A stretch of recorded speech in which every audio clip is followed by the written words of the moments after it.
The 1976 film Carrie embodies the monstrous feminine trope and uses the sphere of femininity to ignite its core horror elements. Female characters are abundant, although feminine attributes are not always embraced. Carrie first gets her period and does not know what it is. She is vulnerable and prone to ridicule as she thinks she is dying.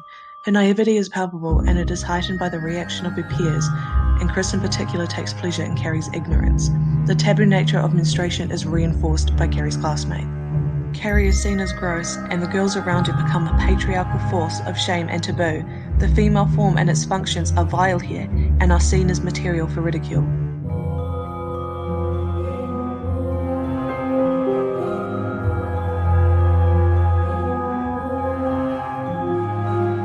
Destruction becomes Carrie's objective. Her powers seem drenched in the blood of her first period, her first breaking point. She's a menstrual monster where blood infiltrates her victims. There is a stillness to Carrie's terror as she enacts her revenge. The slow and quiet figure she embraces is frightening because of its feminine qualities. Carrie indulges in this power. Chris embodies the strong patriarchal views designed to repress femininity.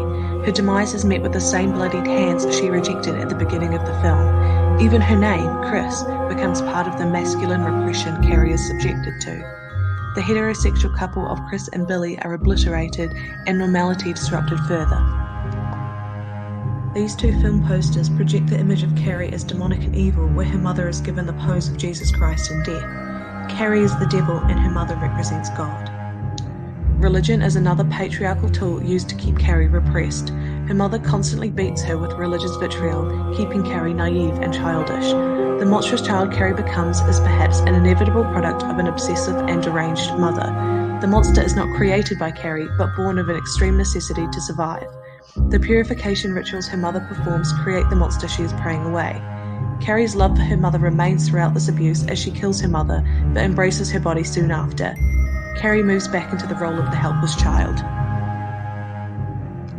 The failure to move beyond her own mother sees Carrie become a tragic figure, one only remembered by her monstrosity. Sue, the only survivor of the prom, has a nightmare that Carrie is alive in the final moments of the film, as a bloody hand reaches out from the grave.